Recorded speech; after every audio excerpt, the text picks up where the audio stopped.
And I do believe that we have rotten politics, and I'm not using that as an exaggeration. Hey everyone and welcome. In this video we're going to be having a look at the SNP and their abysmal performance. Before we get into this though everyone, I'd like you to invite you to the Discord server, which is a place to chat and communicate away from YouTube. It's a bit like Facebook communities. You're more than welcome to come and join. You'll find the link in the description, everyone.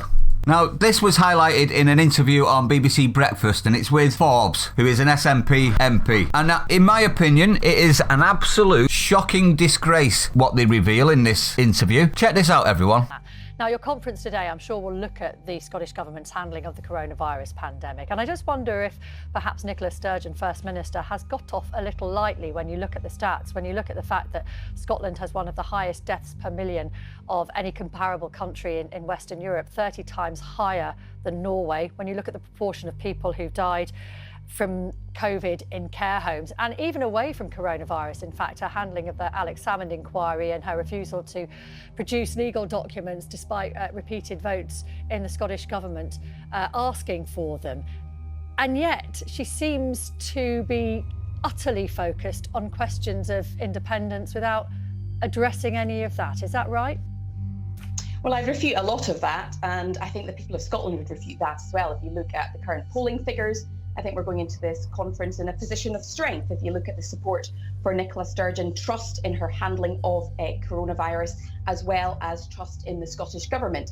But aside from that, we've always been upfront from the very beginning of the pandemic, saying that mistakes would be made, that we would be honest and upfront when they're made, and we would take all measures that we can to ensure that people are safe and we're managing the multiple harms of coronavirus. So as you can tell by that, everyone, highest death rate per 1 million than any other Western European nation, 30 times higher than Norway, is absolutely shocking. Now, you got to remember, the SNP have been screaming that Boris has been doing it wrong, they've been doing it wrong, this isn't how it should be done, we'd be able to do it better. Well, it seems you're doing a very bad job of that one. Now, that's excluding as well care home deaths. What else have they been up to? Oh yeah, they've destroyed the education system in Scotland, they've destroyed the NHS in Scotland, both are underperforming. Let's also not forget that the SNP have the highest drug death rate per capita in the world. She's refused to produce legal documents to the Scottish Government numerous times over the Alex Salmond inquiry. So she's got zero transparency in that respect. And she's utterly focused on independence regardless of all of that and without addressing any of it. Now, in regards to the reply by the Scottish MP, Forbes, absolutely ridiculous, and it just didn't make sense. So she started by saying she refutes it and she believes the people of Scotland would refute it as well. If you're refuting those details, doesn't matter. It doesn't matter if you refute it. What are you refuting, by the way? Are you refuting death rates? Are you refuting care home deaths? Are you refuting the education system? Are you refuting, I don't know, the NHS in Scotland? Are you refuting the Salmond cover-up numerous times? What's left for you to refute exactly? Oh, the polls said you liked. Well, we all know the polls are trash, don't we? Let's see if Sturgeon really does have the backing of the people of Scotland, shall we? Headline 1. Nicola Sturgeon fury. Angry Scot protesters swarm Sturgeon's official residence. Scottish anti-lockdown protesters have marched to lock Nicola Sturgeon's official residence in Edinburgh as fury over the latest lockdown measures and vaccine programme in the country intensifies. And we've got members of Scottish Parliament will be able to see secret legal advice given to Nicola Sturgeon's government over Alex Salmond harassment case behind closed doors. Zero transparency, as I said. So they effectively are saying we don't trust our constituents. Are they not? So that's a resounding no then. So as you can tell, their